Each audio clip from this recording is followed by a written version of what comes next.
자, 오늘 하나님께서 주신 말씀을 읽고 야고보서 1장 2절로 4절까지 말씀을 봉독해 드리겠습니다. 자, 야고보서 1장 2절로 4절까지 말씀입니다.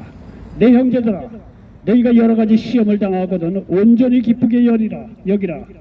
이는 너희의 믿음의 시련을 인내를 만들어내는 줄 너희가 알미라. 인내를 온전히 이루라. 이는 너희로 온전하고 구비하여 조금도 부족함이 없게 하려 함이라. 네. 자, 서 있는 분들 웬만하면 앉을 수 있으면 앉으시고, 하여튼 뭐 서 있는 게 편하면 서서 이렇게 들으시고. 자, 저는 우리 야고보서 1장 2절 야고보서 1장 2절로 4절 말씀을 배경으로 해서 한번 따라서 해보시기 바랍니다. 큰 파도가 일면 큰 배가 지나간 것이다. 자, 야고보서 1장 2절로 4절 말씀을 배경으로 해서 큰 파도가 일면 큰 배가 지나간 것이다. 이런 제목으로 말씀을 전하면서 하나님의 은혜가 넘치시기를 예수님의 이름으로 간절히 축원을 드리겠습니다.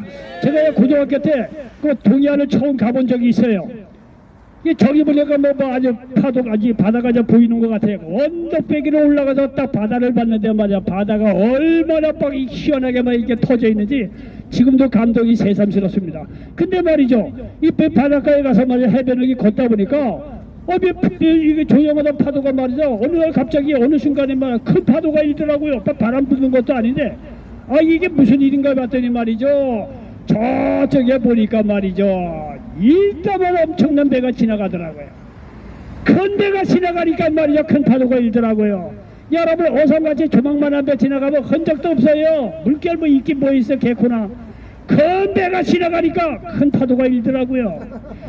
여러분, 여의도 여기 이제 가보면 말이죠, 여의도 그 주변에 아주 걷기 좋게 돼 있어요. 물로 이렇게 다 이렇게 여의도 공원이 이렇게 물로 다 감싸 있고요. 거기 어느 날 한번 이렇게 산책 삼아 말이죠, 운동 삼아 한번 걸어가본 적이 있어요. 근데 거기를 가다 보니까 옛날 게 바다 생각이 나서, 아 여기야 뭐 이렇게 파도가 일겠냐, 뭐 강이 커봐야 뭐 얼마나 커 뭐. 근데 말이죠, 한참 가다 보니까 갑자기 말 파도가 크게 일고 막 출렁출렁대고 그래요.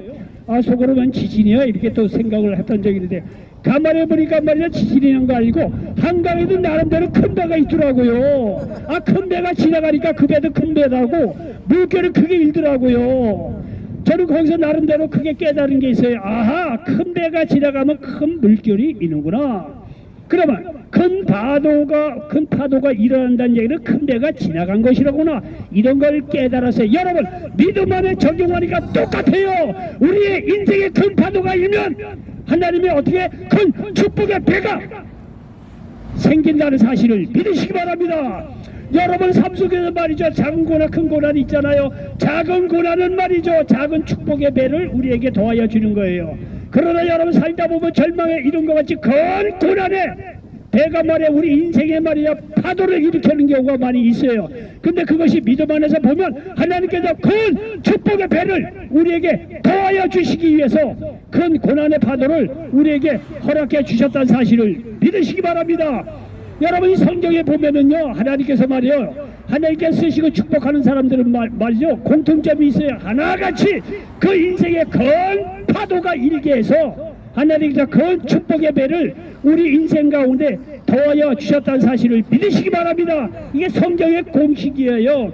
여러분, 믿음의 조상이라고 하는 아브라함을 생각해도 아브라함이 말이죠, 오늘날 얘기하면 저 이라크 지역에서 조용히 평범하게 살던 사람이에요. 저와 여러 가지 평범한 사람이에요. 아 근데 어느 날 말이죠, 하나님께서 이 아브라함을 지명해서 부릅니다. 너 본토 진짜 아비 집을 떠나라 말이죠. 아 이래서 말이지, 아브라함이 말이죠, 그걸 순종해서 갔다는 거예요. 여러분, 이거 굉장히 놀라운 일입니다. 웬만한 말이죠, 하나님 말씀 분별하기도 어렵지만 말한다고 해서 그렇게 금방 이렇게 움직이지 않습니다.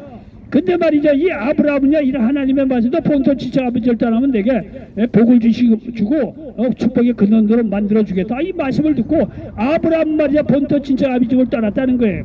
여러분요, 오늘날에도 본토 아비집을 떠나서 외국에 간다거나 타향살이 한다는 게 쉽지가 않은데, 옛날에는요 치안이 불투명했던 시대예요. 그렇기 때문에 다 혈연끼리 친척끼리 집안에 가족끼리 모여서 방어도 하고 지들끼리 똘똘 뭉쳐서 살던 그런 시족 혈족 사이예요. 그런데 고향 친척 아비집을 떠난다는 건요, 자기의 목숨을 담보로 해서 그렇게 결단을 내려야만 가는 그런 일이에요. 근데 아브라함 말이죠, 하나님은 말씀을 듣고선 자기 고향 친척 아비집을 떠났다는 거예요. 그 얘기는 이제는 사람을 의지 않고 하나님을 의지하면서 그렇게 살아가겠다는 거예요. 어쨌든 간에 말이죠. 이 아브라함이 하나님의 말씀을 듣고 고향 친척 아비집을 떠나는 아픔과 고난을 겪지만은 결국 고향과 친척 아비집을 떠납니다. 자, 그렇게 해서 하나님께서 이렇게 지시할 땅으로 가는 게 오늘날에 말이죠. 저기 가나안 지역, 지금 이스라엘이 살고 있는 그 지역입니다. 여러분요, 이렇게 말이죠. 하나님의 말씀을 듣고 아브라함이 고난에 찬 타향살이를 시작했지만 하나님께서 말이죠, 그 고난의 파도를 일으켰지만 하나님께 축복을 해주십니다. 정말 복의 근원으로 만들어 주시고 땅도 주고 자손도 후손을 많아지게 합니다. 자, 그건 나중에 그게 이루어지는데 아브라함의 고난은 그걸로 끝나는 게 아닙니다. 여기 창세기 12장에 보면 말이죠, 이 가나안 지역에 말이죠, 가뭄이 생겨서 애굽으로 이사를 가게 됩니다. 이사를 가게 되는데 거기서 말이죠, 자기 마누라를 바로 왕에게 뺏깁니다. 아마 이 아브라함의 아내 사라가 인물이 좋았던 모양이에요. 애굽에 들어가니까 아이고 저 가나안 지역에서 인물 좋은 여자가 왔다고 또 수근수근대고 바로 왕 귀에까지 들렸다는 거 아니에요. 그러니까 바로 왕이 당장 데리고 와라. 그래서 말이죠, 아브라함이 말이죠, 애굽에 내려와서 자기 아내를 빼앗기는 그런 고난도 겪습니다. 남자로서 얼마나 창피한 일입니까? 어쨌든 간에 아브라함은 말이죠, 이렇게 아내를 빼앗기는 그 고난이 있습니다. 여기 창세기 20장에 보면요, 그날 왕 아비멜렉에게도 아내를 빼앗기는 그런 정말 고난의 찬 세월을 지납니다. 결국 하나님의 은혜 가운데 도로 찾아오긴 하지요. 그리고 창세기 22장에 보면 말이죠, 오늘날 하나님께서 아브라함을 또 불러요. 너 독자 이삭을 말이지 하나님께 제사를 드려라. 여러분, 말이 그렇지 그게 그렇게 될 뜻한 일이겠습니까? 하나님께서 아브라함의 믿음을 시험하고자 하는 것이지 이삭을 정말 제물로 받으려고 했던 게 아니에요. 어디서 가는 너 이삭을 제물로 드려라. 그러니까 아브라함이 말이죠, 자기 독자 이삭을 제물로 드려야 된다니 이게 얼마나 말이죠, 인간적인 고뇌가 크겠습니까? 근데 그 말에 순종해서 갔다는 거 아니에요. 하나님께 지시할 때 모리아 땅으로 말이야 3일길을 걸어서 자기 아들 이삭을 제물로 드리려고 같이 갔다는 거 아니에요. 그 모든 걸 다 준비해서 이삭을 죽이려고 하니까 하나님께서 야야 너 믿음 됐다 말이지. 그래 거기 수풀에 말이죠, 또 다른 짐승을 준비해서 대신 제사를 드리게 하고 이삭을 살려줬다는 거 아니에요. 여러분요, 아브라함은 나름대로요 다 이런 고난, 얼마나 큰 이 고난의 파도를 겪고 나서 정말 하나님께서 축복의 근원으로 만들어주고 땅도 축복을 받고 자손이 창대케 되는 그런 축복도 그대로 받았다고 성경은 기록하고 있습니다. 여러분요, 이삭은요, 아브라함의 아들 이삭은요, 이삭도 마찬가지로 고난이 있습니다. 이삭은요, 정말 창세기 여기 22장 말씀드린 대로 아버지가 자기를 끌고 말이죠, 제단을 만들어 놓고 그 위에다 올려놓고 죽이려고 했을 때 여러분, 이삭이 바보입니까? 나름대로요 10대로서 힘이 있는 사람이에요. 도망가려면 얼마든지 도망갈 수 있는 그런 상황이에요. 근데 아브라함이 말이죠, 하나님 명령에 따라서 자기를 제물로 드리려고 죽이려고 하는 거에 대해서 이삭이 거기서 꼼짝도 하지 않습니다. 그대로 순종을 합니다. 그러니까 하나님께서 아브라함의 믿음도 봤을 뿐만 아니라 이삭의 순종하는 믿음을 보고 하나님께서 그를 말에 대신해서 짐승을 대신 제물로 그렇게 삼게 해서 이삭을 살려주는 것을 볼 수가 있습니다. 또 창세기 26장에 보면요, 하나님께서 이삭을 축복해 주셔 가는 곳마다 우물을 팔면 말이야 물이 나왔어요. 손 내는 것보다 오늘날로 얘기하면 축복을 주셨다는 거예요. 그런데 여러분, 그렇게 가는 곳마다 우물을 파면 뭐합니까? 야, 이방 사람들이 와서 또 이방 계급이 돼가지고 말이죠, 우리나라 땅에 와서 우물 파고 말이죠, 이렇게 물이 나오는 족족 말이야. 그런데 그건 우리 땅이다 이거야, 내 땅이다 이거. 그걸 여러 번 겪습니다. 근데 이삭은 거기에 대해서 이래저래 얘기를 안 씁니다. 이방 나라 사람들이 자기 우물이라고 얘기하면 저를 다 내줍니다. 이건요 보통 이렇게 될 문제가 아닙니다. 근데 이삭은요 그 마음속에 하나님이 계시기 때문에 자기 사업적인 고난이 와도 양보할 걸 양보하고 하나님을 순종해서 갑니다. 말이 그렇지 이게 쉬운 일이 아닙니다. 근데 이 가운데서도 이삭이 말이죠, 계속 말이죠, 이방 나라 사람들이 와서 우물을 빼앗자마자 줍니다. 근데 마침내 나중에는요 다시 우물을 파서 물을 얻습니다. 그리고 나서는요 이방 나라 사람들이 와서 건드리지 않아요. 그래서 한번 이게 농사 지을 때마다 이 100배의 그런 수확을 얻는 그런 축복을 받았다고 이 성경에 보면 우리가 기록한 걸 볼 수가 있습니다. 여러분요, 야곱도 마찬가지입니다. 하나님께서 아브라함을 통해서 자손을 축복해 주겠다고 하는 약속이 실제적으로는 야곱에게 이루어집니다. 아브라함, 이삭, 야곱. 야곱은 12아들이 있었어요. 그 후손들이 번창해서 오늘날 이스라엘 민족을 이루는데, 이 야곱도 하나님께서 축복을 주시는데 야곱도 그냥 얻은 축복이 아니에요. 야곱도 몇 명이요? 근데 왜 가늠하지 말라면서? 자, 그런데 말이죠. 야곱은 말이죠, 이렇게 하나님께서 이렇게 축복을 해주셨는데, 그런데 그 축복을 그냥 받는 게 아니에요. 나름대로 고난이 많지요. 이 야곱은요, 형 에서의 팥죽 사건으로 말미암아 고향을 떠납니다. 그 외삼촌 라반의 집으로 갑니다. 자, 외삼촌 라반의 집으로 가는데 거기서 말이죠, 얼마나 고생을 하는지 몰라요. 외삼촌 라반이 말이죠, 이 위리하게 되면 얼마씩 주겠다 이렇게 약속을 하는데 10번이나 말이죠, 그 품삯을 이게 변경을 시킵니다. 자, 이렇게 해서 말이죠, 야곱이 외삼촌 라반의 집으로 도망을 가지만 굉장히 고난을 많이 겪습니다. 아니 20년 눈부실 겨를도 없이 살면서도 10번이나 말이죠, 그 외삼촌 라반이 말이죠, 노임을 말이죠 이렇게 바꿔버리니까 얼마나 열받겠어요. 거기서 다 고난 속에서도 하나님께서 참게 하시고 훈련을 받게 합니다. 축복의 그릇으로 만들어주죠. 인생의 파도가 야곱에게도 있지만 결국은 축복의 큰 배로 말이죠, 이 야곱을 축복해 주신 걸 볼 수가 있습니다.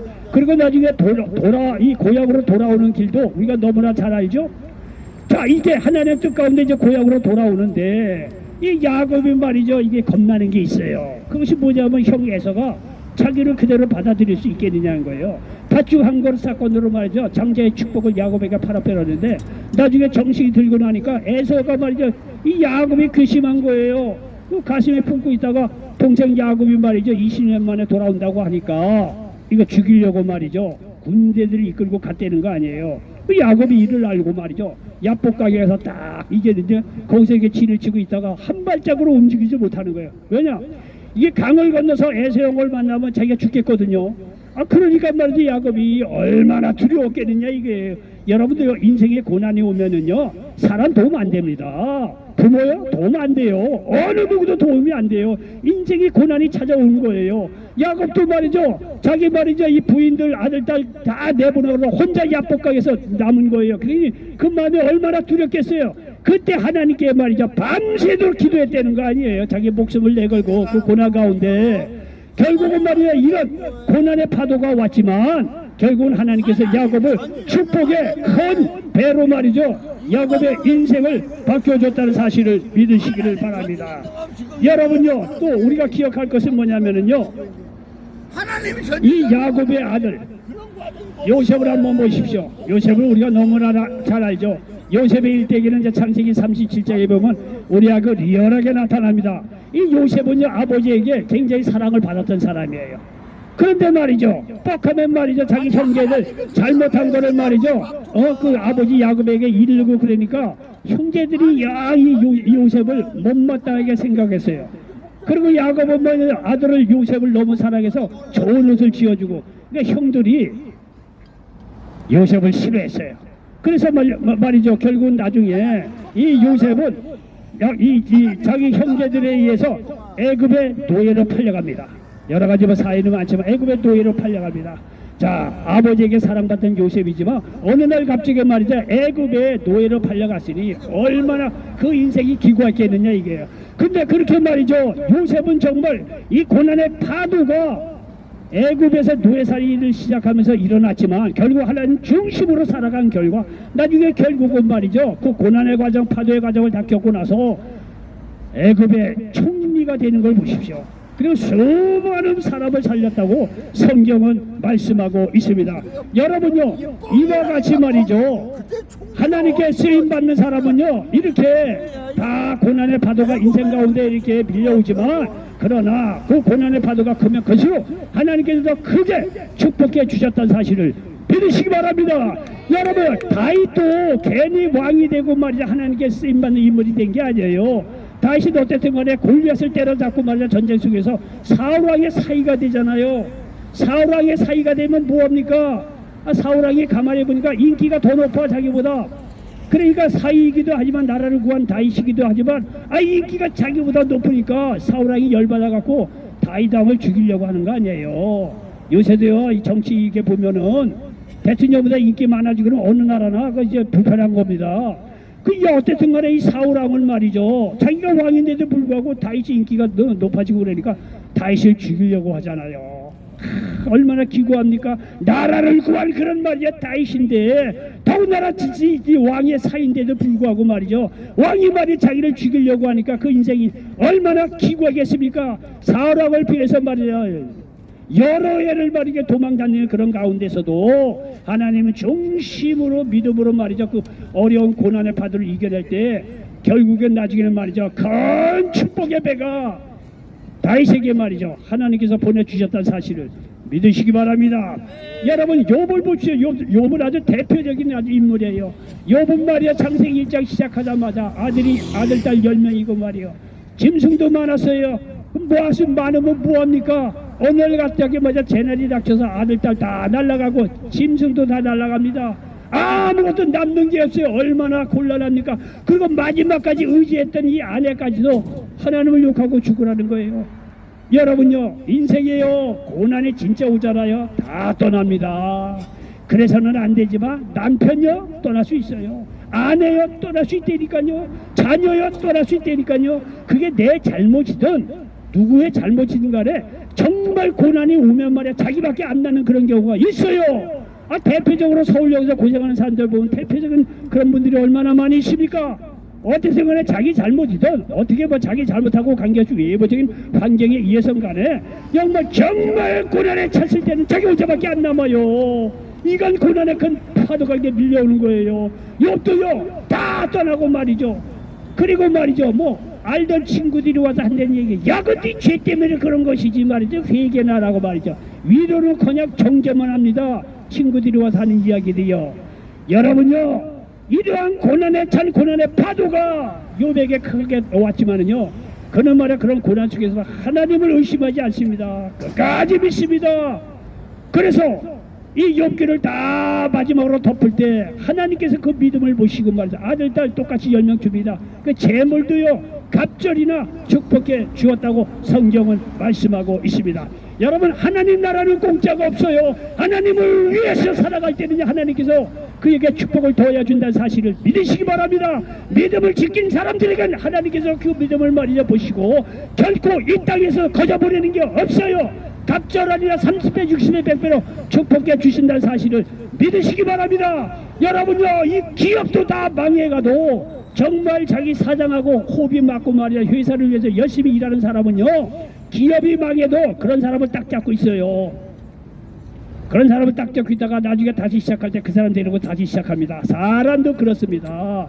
하나님도 인격자이기 때문에 자기를 위해서 믿음을 지키고 말이야 큰 고난 속에서도 믿음을 잃지 않는 사람들에게는요 하나님께서 반드시 기억하셔서 30배 60배 100배를 큰 축복의 배로 우리 인생을 살아갈 수 있도록 하나님께 축복해 주신다는 사실을 믿으시기 바랍니다. 여러분 신약에서 가장 하나님 나라에 위대하게 크게 쓰임받던 인물 중에 한 사람이 사도 바울입니다. 사도 바울이 그렇게 하나님 이야기 하늘날 갑자기 이렇게 쓰임받는 인물이 된 게 아니에요. 다 고난 속에서도요 채찍에 맞고 배에 이용 강도에 입은 신청 뭐 굶주림 이런 거를 다 겪으면서도 예수 그리스도의 복음을 전한 결과 하나님께서 말이야 그 고난의 파도를 이기고 말씀을 온 세계에 전했던 사도 바울을 기억해서 정말 기독교 역사상 가장 하나님께 축복받고 쓰임받는 인물 중에 하나로 사도 바울을 도와여 주셨다는 사실을 믿으시기를 바랍니다. 여러분 이런 얘기를 하면 다 딴 나라 얘기 같아요. 그건 나하고 상관없습니다. 근데요 여러분 기억해야 될 것은 뭐냐 성경의 원리는 똑같아요. 아브라함 이삭 야곱에게 말이야 고난의 파도를 더하여 주셨다가 나중에 축복의 큰 배 믿음의 위대한 인물로 축복하고 쓰셨다는 그 원리는 오늘날 우리들에게도 똑같이 적용된다는 사실을 믿으시기 바랍니다. 여러분 특별히 서울역에 보면은 정말 인생에 곤고한 사람들을 많이 만납니다. 인간적으로 보면요 위로가 안 돼요. 어떻게 도와드릴지 그거 우리도 감당 못합니다. 우리도 몇 년 동안 그런 사역을 하지만은요 여러분요 그 사람들에게 뭐 음식몇가지 주고 뭐 위로의 말 그게 쉬운 게 아니에요. 안 돼요. 우리로서는요 그 사람 바꿀 사람은 아무도 없어요. 하나님만이 바꿔주시다는 사실을 믿으시기 바랍니다. 그 사람의 고난이 크다면 클수록 하나님을 정확히만 만난다고 한다면 그 인생의 큰 축복의 큰 배를 도와여 준다는 사실을 믿으시기 바랍니다. 아 글쎄 큰 파도는 큰 배가 지나간 흔적이라니까요. 고난이 크면 클수록 하나님께서 축복의 건 그릇으로 도와준다는 사실을 믿으시기 바랍니다. 도종환 시인의 담쟁이라는 시가 있대요. 오늘 읽다 보니까 굉장히 이거 아주 은혜가 되는 그런 시에서 한번 이렇게 갖고 왔습니다. 잘 들어보세요. 도종환 시인의 담쟁이라는 시 중에서 이런 글귀가 나와요. 다 읽어드릴 수는 없고, 저것은 넘을 수 없는 벽이라고 고개를 떨구고 있을 때 담쟁이 잎 하나는 담쟁이 잎 수천 개를 이끌고 결국 그 벽을 넘는다. 얼마나 멋있습니까? 아, 담쟁이들이 기어 올라가다 보니까 너무 높아. 근데요 거기 한 잎이 말이죠 길을 쓰고 올라서 줄들이 그거 말이죠 붙잡고 담쟁이 넘는다는 거 아니에요. 담쟁이 보면 다 그렇잖아요. 덩굴들 보면은요 그 벽이 얼마나 높습니까? 근데 그거를 다 타고 올라간다니까요. 그걸 보고 아마 이 도종환 시인이 아마 나름대로 영감을 받아서 이런 그 시를 기억한 것 같아요. 얼마나 은혜됩니까? 여러분요 이 시인은 꽉 막힌 현실의 벽을 넘어서려는 강한 의지를 담쟁이 시로 표현을 한 거예요. 걸림돌을 디딤돌로 삼는 식물의 지혜와 용기에서 오늘 사는 우리가 지혜와 용기를 얻을 수가 있다는 거예요. 하나님이 함께하는 사람들은 이런 역사가 일어난다는 사실을 믿으시기 바랍니다. 이 고난의 걸림돌을 하나님을 디딤돌 삼아서 이겨낼 수가 있다는 사실을 믿으시기 바랍니다. 하나님이 쓰시고 축복하시는 사람들은 고난이 이때 죽지 않습니다. 하나님께서 그들의 고난을 이겨내게 하시고 결국 축복하시고 쓰신다는 사실을 믿으시기를 바랍니다. 시편 27편 1절에 보니까 야훼는 나의 빛이시오 나의 구원이시니 내가 누구를 두려워하리요. 야훼는 내 생명의 능력이시니 내가 누구를 무서워하리요. 이렇게 말씀하고 있습니다. 오늘 이 야고보서 본문도 똑같은 이야기하는 거 아니겠습니까? 야고보서 1장 2절로 4절에 보니까 형제들아 너희가 여러 가지 시험을 당하거든 온전히 기쁘게 여기라. 이는 너희의 믿음의 시련이 인내를 만들어내는 줄 너희가 알미라. 인내를 온전히 이루라. 이는 너희를 온전하고 구비하여 조금도 부족함이 없게 하려 함이라 말씀하고 있습니다. 옛날에 말에 쌀독에 쌀을 불 때 어느 정도 넣고 쌀이 두걸 막 흔들어요.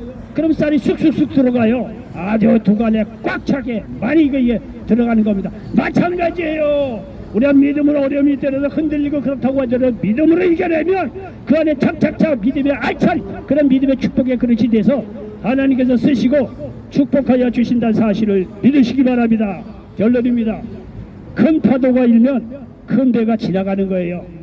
그러니 고난이 있다면 하나님이 큰 배로 만들어 쓰시고 축복의 사람으로 만든다는 것을 아시고 믿음으로 이겨내시기 바랍니다. 곧 좋은 소식이 하나님께서 여러분에게 도달할 것입니다. 기도하겠습니다. 조신 아버지 하나님, 오늘 야고보서 1장 2절로 4절 말씀을 배경으로 해서 큰 파도가 일면 큰 배가 지나가는 것이라 이런 제목으로 말씀을 나눴습니다. 이 말씀이 이 자리에 모든 분들에게 그대로 응하게 도와 주시옵소서. 또 아버지 믿음으로 이렇게 하나님께 영광 돌리는 예배드리는 귀한 분들 머리머리마다 안서여 주셔서 영육간의 강건함으로 치유하여 주시옵소서. 예수 이름으로 명하노니 모든 감으시라고 목금을 놓고 떠나갈지어다. 모든 병든 몸은 예수 이름으로 명하노니 건강할지어다. 성령 하나님께서 머리머리마다 안서여 주셔서 오장육부를 비롯해서 내외까지 모든 병을 치유하여 주시고 정신적인 어려움 외로운 것도 다 치유하여 주셔서 세상이 줄 수 있는 위로와 평강이 저들이 가는 곳마다 넘쳐나게 도와 주시옵소서. 머리끝에 발까지 영육간에 강건할지어다. 주님께서 성령으로 안셔여 주셔서 영혼 육간에 치료하여 주시고 축복의 그릇으로 함께하여 주실 줄 믿습니다. 예수님의 이름으로 축복하고 기도하옵나이다. 아멘. 축도합니다. 이제는 우리 주 예수 그리스도의 은혜와 하나님 아버지의 극진하신 사랑하신가 보혜사 성령 하나님의 내주 교통 역사하심이 오늘 서울역 광장 예배로 하나님께 영광 돌리고 돌아가는 주님의 사랑하는 백성들 개인 가정 자녀 사업 비대후에 이제부터 영원토록 함께 하시길 간절히 축원드리옵나이다. 아멘.